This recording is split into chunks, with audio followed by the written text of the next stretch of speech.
Quem é Quem de hoje recebe um dos maiores ídolos do Brasil. O jogador que fez história, considerado um dos maiores e mais conhecidos jogadores da Seleção Brasileira de Vôlei. Estou falando de Renan Dalzotto.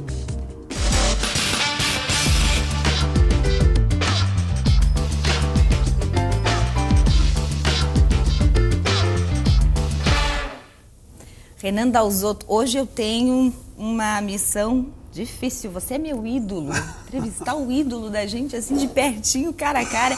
Eu era menina na década de 80 quando eu via você jogar. Era fanática por voleibol, só não tinha altura para jogar. Então nunca cheguei, né, a ser uma jogadora de voleibol, mas sempre te admirei e olhava o Renan Dalzotto como um exemplo a ser seguido. Eu acho que você conseguiu ser mais do que um exemplo. Você é um orgulho para a nação brasileira, né? Prazer te receber hoje no Quem é Quem. Prazer é meu. Obrigado pelas palavras. Mas é muito bacana hoje você olhar para trás, né, e ver que você conseguiu deixar, enfim, uma parte, né, da história, né, escrita ali, tal. Eu me sinto bastante orgulhoso, assim, apesar do voleibol hoje ser uma modalidade extremamente vencedora, uma modalidade olímpica, grandes conquistas, né, grandes resultados olímpicos. Fazer parte, nem que seja uma partezinha pequena que nós escrevemos lá atrás, é muito legal. Mas você fez parte de uma geração que transformou a história do voleibol brasileiro. A década de 80, a tua turma de 80 é considerada a turma de prata, né? Que trouxe não só algumas conquistas, mas também um novo fôlego, uma nova visão do que é o voleibol brasileiro. Você mudou a história naquele momento. Nós pegamos um período bastante complicado, porque, enfim, eu comecei a jogar voleibol antes, né? Bem antes. Em 72, mais ou menos. Primeira vez que eu fui convocado para a seleção foi em 76. Então, naquela época, a estrutura era muito pobre ainda da Confederação Brasileira de Vôlei, dos clubes, né? Era extremamente amadora mesmo, né?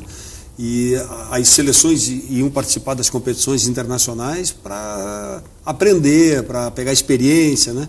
E a partir de 1981, com a mudança de filosofia de trabalho, com uma nova visão. Na época, o Nussmann, que hoje é presidente do Comitê Olímpico Brasileiro, era o presidente da Confederação de Vôlei, reestruturou toda a seleção brasileira. Foi logo após as Olimpíadas de Moscou, que foi a minha primeira Olimpíada.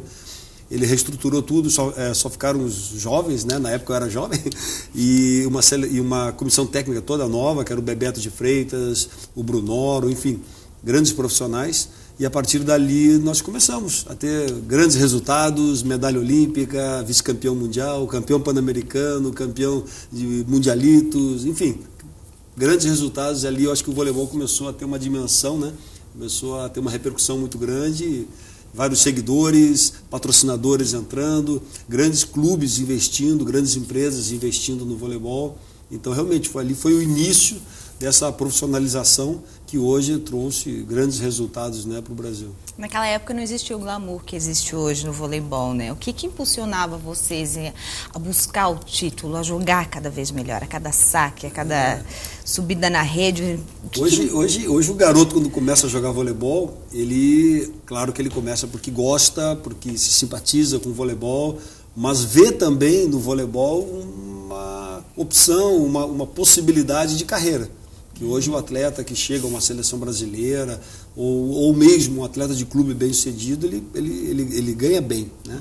Na época que eu jogava era um tênis e um sanduíche, essa era a contrapartida. Então jogava realmente porque por amor à camisa, era muita vontade de crescer no esporte e tudo mais. Eu lembro que em 75 eu jogava em Porto Alegre, na Sojipa de Porto Alegre. Eu fui ver um amistoso de Brasil, seleção brasileira e seleção japonesa, no Gigantinho, lá no Internacional. E eu lembro que já estava jogando o Bernard, o Bebeto, que depois veio a ser meu treinador. Eu olhei aquilo, eu falei, meu Deus do céu, eu nunca vou conseguir chegar nesse nível, vou parar de jogar, né? Jamais eu vou conseguir chegar no nível que eles estavam jogando. E, para minha surpresa, no ano seguinte eu já fui convocado para a seleção brasileira e, enfim, acabei ficando... Os críticos de voleibol, de esporte, mas os críticos principalmente que entendem de voleibol, dizem que você foi o maior jogador junto com o Bernardo na década de 80. Aí tem gosto para tudo, mas assim... eu tive uma carreira bastante legal porque a minha base foi muito legal também. Você né? começou a jogar no Rio Grande do Sul, eu comecei você é gaúcho, jogando né? em escola, né? num colégio público, depois fui para o clube, que era a Sojipa. Meu treinador era extremamente capacitado, sabe, muito, gostava muito do voleibol, e ele me deu uma condição muito legal, porque eu podia jogar de ponteiro, como levantador. Então eu joguei na Itália como atacante, depois joguei como levantador. Hoje você sabe que o voleibol é muito especializado, o cara é central, ou é ponteiro, ou é atacante enfim, oposto, então líbero. É por isso que dizem que você é um jogador completo, ou era, você jogava em todas as posições. Meu primeiro mundial juvenil eu joguei levantando, por exemplo, sabe? Então, assim, foi muito positivo para mim isso, sabe? Hoje, infelizmente, tá muito segmentado, né? O cara é bom só naquilo ali, né? E os maiores jogadores assim, da história do voleibol sempre foram aqueles que souberam fazer mais de uma coisa, sabe? Como Andrea Gianni, Kurt Kirali, enfim, tantos jogadores. Né? Além de ser considerado o melhor jogador, você também sempre foi considerado um dos mais bonitos, né? Você sempre foi muito assediado.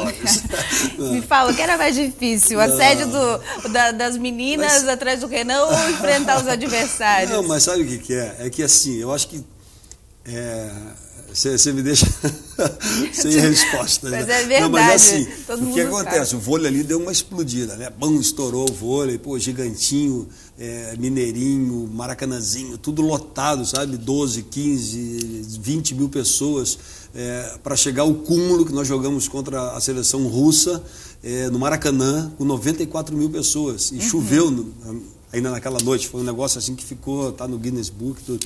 Então, o voleibol realmente deu uma estourada, né? Essa exposição toda aqui. E aí, muita exposição e tudo mais, né? E pra gente era tudo muito novo, sabe? Então a gente estava na Disney, né?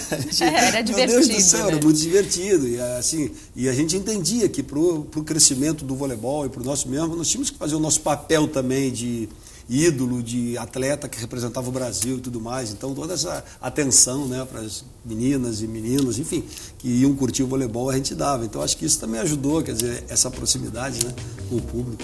Tá certo. Renan Dalzotto, tem mais em Renan depois do intervalo. A gente vai falar um pouquinho sobre o incentivo, principalmente financeiro, dos times de vôlei atualmente no Brasil. Um instante só.